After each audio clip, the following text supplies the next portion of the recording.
오늘부터 시편 말씀입니다. 시편 55편은 다윗이 가장 사랑하던 사람에게서 배신과 공격을 당했을 때 쓴 시입니다. 다윗이 셋째 아들 압살롬과 그의 부하, 핵심 참모였던 아히도벨에게 배신당했을 때 기록된 시로 알려져 있습니다.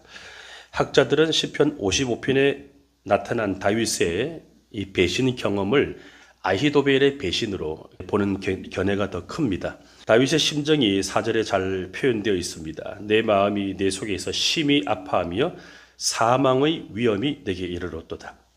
여기서 말하는 이 사망의 위험은 죽음의 공포를 말하고 오늘날로 표현한다면 공황장애라고 표현할 수 있을 것입니다.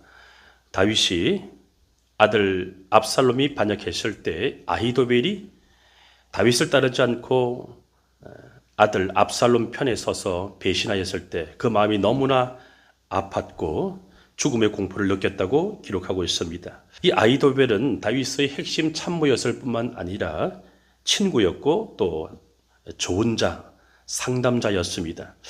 하지만 다윗의 셋째 아들 압살롬이 쿠데타를 일으키자 다윗을 떠나 압살롬 편으로 가버리죠. 이 배신이 다윗에게 가장 충격적인 사건이었습니다. 그래서 13절, 14절을 보면 다윗이 친구의 배신이 얼마나 큰 고통이 되었는지 이렇게 기록하고 있습니다. 그는 곧 너로다. 나의 동료, 나의 친구요, 나의 가까운 친구로다. 우리가 같이 재미있게 의논하며 무리와 함께하여 하나님의 집 안에서 다녔도다. 이 아히도벨의 배신은 다윗의 마음을 산산조각냈습니다. 그래서 오늘 말씀은 가까운 사람의 배신을 당한 다윗이 어떻게 견디고 극복하였는지를 우리에게 교훈하고 있습니다. 사람이 겪는 가장 큰 상처가 있다면 가까운 사람에게 배신당하는 아픔이랄 수 있습니다.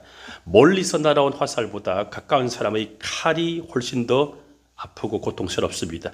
우리는 가깝지 않은 먼 사람에게 공격을 받을 때는 미리 예측도 할 수가 있고 또 마음의 준비를 하여 대비를 할 수가 있지만 가까운 사람의 배신은 예측할 수가 없기 때문에 무방비입니다. 다윗이 이렇게 고백합니다. 나를 욕하는 자가 차라리 원수였다면 내가 참을 수 있었겠지만 가까운 부하이고 친구인 사람이 나를 미워하고 비난하니까 견디기 어렵다고 말합니다. 12절 13절을 표준 세번역으로 읽어드립니다. 나를 비난하는 자가 차라리 내 원수였다면 내가 견딜 수 있었을 것이다. 나를 미워하는 자가 차라리 자기가 나보다 잘났다고 자랑하는 내 원수였다면 나는 그들을 피하여서 숨기라도 하였을 것이다. 그런데 나를 비난하는 자가 바로 너라니. 나를 미워하는 자가 바로 내 동료, 내 친구, 내 가까운 벗이라니. 원수이면 참을 수가 있고 낯선 사람이라면 넘어갈 수가 있고 모르는 사람이 나를 비난하고 욕한다면 참을 수 있는데 가까운 사람이 나를 욕하고 비난하면 견디기 어렵습니다. 큰 상처가 되기 때문입니다. 가까운 사람에게 배신을 당하면 다윗처럼 그 상처로 인하여 도망치고 싶은 마음이 생깁니다. 6절로 8절을 보십시오. 나는 말하기를 만일 내게 비둘기같이 날개가 있다면 날아가서 편히 쉬리로다. 내가 멀리 날아가서 광야에 머무르리로다. 내가 나의 피난처로 속히 가서 폭풍과 광풍을 피하리라 하였도다. 다윗은 나에게 날개가 있다면 비둘기처럼 날개가 있다면 멀리 날아가서 마음 편히 쉬고 싶다 이렇게 말합니다. 더 이상 버틸 수 없는 상태, 탈진 상태를 말합니다. 우울 모드를 말합니다. 다윗처럼 가까운 사람에게 배신을 당하면 큰 상처를 입게 되어서 사람들을 만나고 싶지 않고 멀리 떠나고 싶습니다. 이런 도피 기제, 도망가고 싶은 욕구는 상처로 인해 생기는 자연스러운 생존 반응이죠. 성도님들이 직장에서 일에 지치게 되면 어떻습니까? 도피하고 싶지 않습니까? 또 목회자들은 교회 사역으로 지치게 되면 어디론가 떠나고 싶습니다. 사람들과의 관계에서 내 감정 소비가 너무 많으면 지치게 되어서 잠수를 타고 싶어 하죠. 그래서 어떤 교인들은 연락을 다 끊어버리고 몇 개월 동안 은둔하는 것을 보게 됩니다. 그런데 다윗은 이런 도피 기제가 오래 지속되지 않습니다. 가까운 사람에게 배신을 당한 상처로 도망가고 싶은 마음은 있었지만 1절로 3절을 보면 다윗이 어떻게 자신의 마음을 다스리는가 하면 기도로 상한 감정을 하나님께 토설하죠. 1절 3절을 보십시오. 하나님이여 내 기도에 귀를 기울이시고 내가 간구할 때에 숨지 마소서. 내게 굽히사 응답하소서. 내가 근심으로 편하지 못하여 탄식하오니 이는 원수의 소리와 악인의 압제 때문이라. 그들이 죄악을 내게 더하며 노하여 나를 핍박하나이다. 다윗의 이 기도에는 자신의 고통을 하나님께 호소하는 간구가 들어가 있고 또 상한 감정을 탄식하며 자신의 억울한 그 감정을 기도에 담아 탄식하며 하나님께 항변합니다.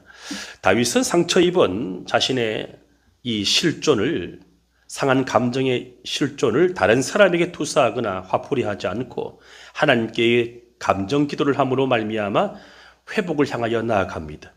즉 상처 입기 이전의 상태, 온전한 영혼의 상태인 그 본질을 회복하려고 하나님 앞에 실험합니다.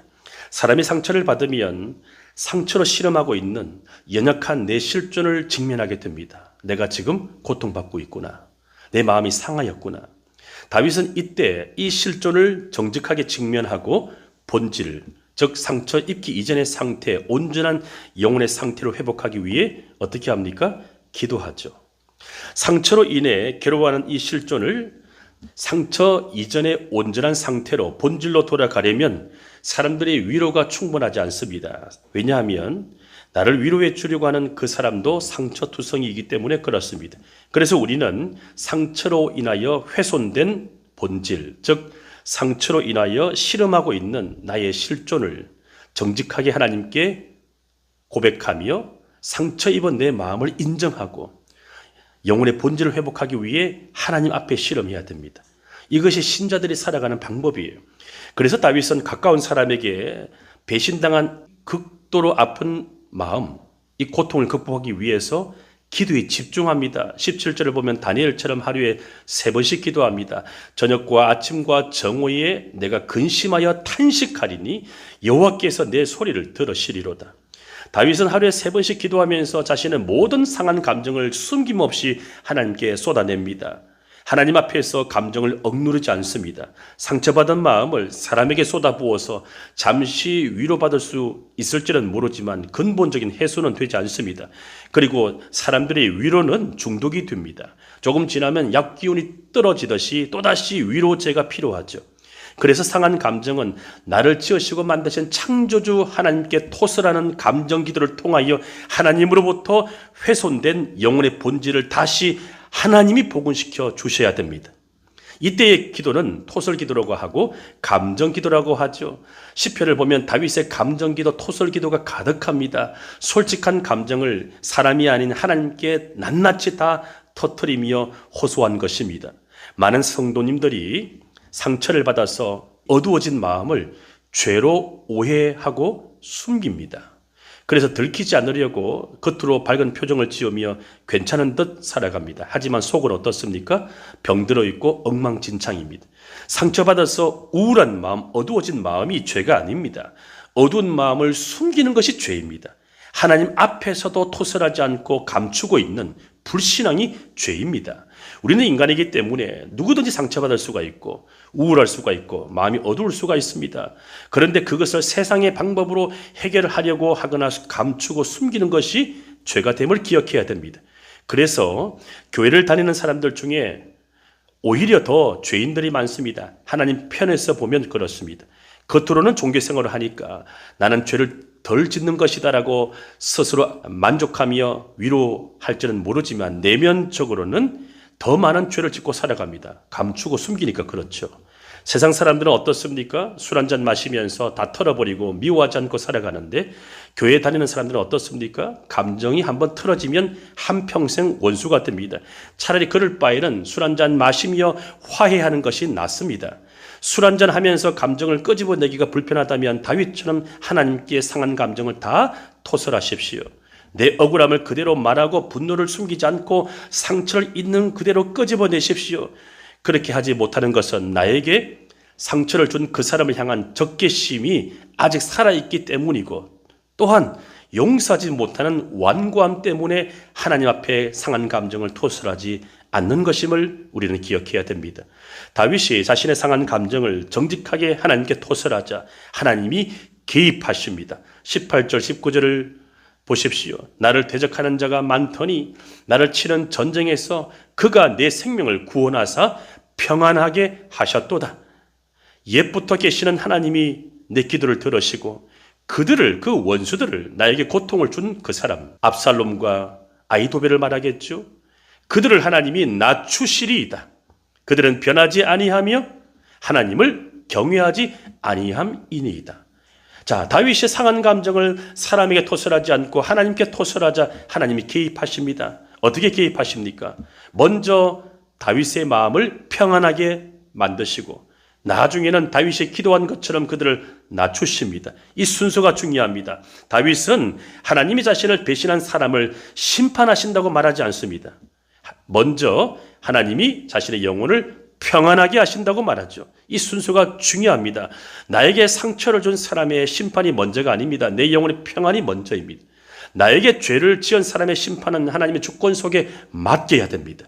내가 할 일은 무엇일까요? 가까운 사람에게 상처 입은 이 마음을 감정 기도를 통하여 하나님으로부터 평안을 회복하는 것입니다. 이것이 우리 기독교인들이 관계의 문제를 풀어가는 열쇠입니다. 말라기 3장을 보면 하나님께서 유다 백성들의 원수인 이 바벨론의 심판을 다루시기 전에 먼저 다루시는 것이 바로 자기 백성의 정화와 회복입니다. 유다 백성이 바벨론에게 포로 생활을 하였을 때 얼마나 마음에 상처가 많고 어둠이 많고 고통이 많았을까요? 하나님이 그 바벨론을 심판하시기 전에 말라기 3장을 보면 자기 백성을 먼저 깨끗하게 정화시키고 회복시키는 것이 먼저라고 기록합니다. 말라기 3장 2절로 3절을 제가 읽어드립니다. 그가 임하시는 날을 누가 능히 당하며 그가 나타나는 때에 누가 능히 서리요. 그는 금을 연단하는 자의 불과 표백하는 자, 깨끗하게 하는 자의 잿물과 같을 것이라. 그가 은을 연단하여 깨끗하게 하는 자 같이 앉아서 레위 자손을 깨끗하게 하되 금, 은같이 그들을 연단하리니 그들이 공의로운 제물을 나 여호와께 바칠 것이라. 여기서 중요한 원리가 무엇입니까? 원수를 향한 하나님의 심판을 기다리지 말고 원수로부터 받은 상처, 훼손된 마음, 이걸 치료받고 회복시키는 것이 먼저라고 성경 말씀하고 있습니다. 상처 입은 내 영혼이 먼저 치유되고 깨끗하게 정화되고 회복되면 하나님의 자비를 이해하게 됩니다. 그러면 어떻게 될까요? 내 영혼이 정화되고 회복되면 오히려 나에게 고통을 준 원수를 긍휼히 여겨달라고 중보기도를 하게 됩니다. 그래서 하나님이 심판하시고자 하시는 그 마음을 내가 기도하여 돌이키게 함으로 말미암아 평화를 만들게 됩니다. 다윗이 자신의 상한 감정을 하나님께 토설하여 하나님이 개입하시는 것을 경험하고 난 뒤에 다윗은 자신의 상처로부터 자유하게 되었습니다. 치료되는 겁니다. 그래서 그의 언어가 달라지고 기도가 달라집니다. 22절을 저와 함께 읽겠습니다. 내 짐을 여호와께 맡기라. 그가 너를 붙드시고 의인의 요동함을 영원히 허락하지 아니하시리로다. 자, 기도가 달라지지 않습니까? 앞전에는 원수를 심판해달라고 호소하고 상한 감정을 다 터뜨렸다가 이제는 하나님께 맡깁니다. 오늘 본문의 클라이맥스가 22절이죠. 내 짐을 여호와께 맡기라. 그가 너를 붙드시고 하나님의 관점에서 자신의 실주를 향하여 고백하고 있는 것입니다. 여기서 맡기다 이 단어는 던져버리다, 완전히 넘기다 이런 뜻입니다. 자, 그리고 짐은 마음의 무게를 말하고 헤아릴 수 없는 감정의 부담을 의미합니다. 하나님은 가까운 사람에게 배신당한 아픔으로 마음의 짐을 가지고 있는 이 다윗에게 너의 짐을 내려놓으라, 잊어버려라, 신경 쓰지 마라 이렇게 말씀하시지 않고 너의 마음에 있는 짐을 나에게 던져라, 나에게 맡겨라 이렇게 말씀하십니다. 왜 던지라고 하시면서, 왜 맡기라고 하시면서 우리의 감정을 그렇게 다스리라고 말씀하실까요? 우리 스스로 마음의 짐을 내려놓을 능력이 없기 때문입니다. 상처 입은 내 마음이 너무 고통스러워서 내가 감당할 수 없는 것을 아시고 나에게 맡겨라, 나에게 던져라 이렇게 말씀하시는 것입니다. 미운 사람을 안 미워해야지 라고 생각한다고 해서 안 미워지는 것이 아님을 하나님이 아신 것이죠. 여러분, 어떤 짐이 있습니까? 가정에도 짐이 있고 직장에도 짐이 있고 교회에도 짐이 있죠. 그 짐이 가까운 사람에게 받은 상처로 인한 괴로운 마음의 짐인지 아니면 가까운 사람과의 관계에 긴장과 갈등이 유발되어 감정이 다 소진되어 버렸어. 함께 있어도 짐처럼 느껴지는 중압감인지, 아니면 경제적으로 안정이 되지 못하여 생활고로 인한 무거운 책임감의 짐인지, 그 모든 짐을 어차피 내가 해결할 수 없다면 그 짐을 하나님께 던지십시오. 맡기십시오. 다윗은 이 배신의 어둠 끝에서 하나님을 극적으로 만납니다. 그래서 시편 55편은 슬픔의 절규로 시작하지만 신뢰의 고백으로 끝납니다. 23절 마지막 구절입니다. 하나님이여, 주께서 그들로 파멸의 웅덩이에 빠지게 하시리이다. 피를 흘리게 하며 속이는 자들은 그들의 날의 반도 살지 못할 것이나, 하나님이 언젠가는 공의로 심판하실 것이지만 나는 그때를 알 수가 없으니 뭐라고 기록합니까? 나는 주를 의지하리이다. 자, 이 고백은 다윗이 상황이 해결된 뒤가 아니라 해결되기 전에 한 것입니다. 자신을 배신한 원수가 죄를 깨닫지 못하여 하나님께 심판을 받기 전에 자기는 그것과 상관없이 하나님이 원수를 더디 심판하시더라도 나는 주를 의지한다고 고백합니다. 내게 상처를 준 가까운 사람을 향한 하나님의 공의로운 심판을 기다리면 내 영혼이 피폐해지고 병들게 됩니다. 심판은 하나님의 주권에 맡기고 내가 붙들어야 할 것은 마음의 짐을 하나님께 던지는 것입니다. 하나님께 상한 내 마음을 낱낱이 기도에 담아 던지는 토설기도, 감정기도가 필요한 것이고, 그렇게 상한 마음을 하나님께 던지면서 하나님께 맡기고 나는 주님만 의지해야 되죠. 왜냐하면 우리 주님 외에는 아무도 믿을 수가 없기 때문입니다.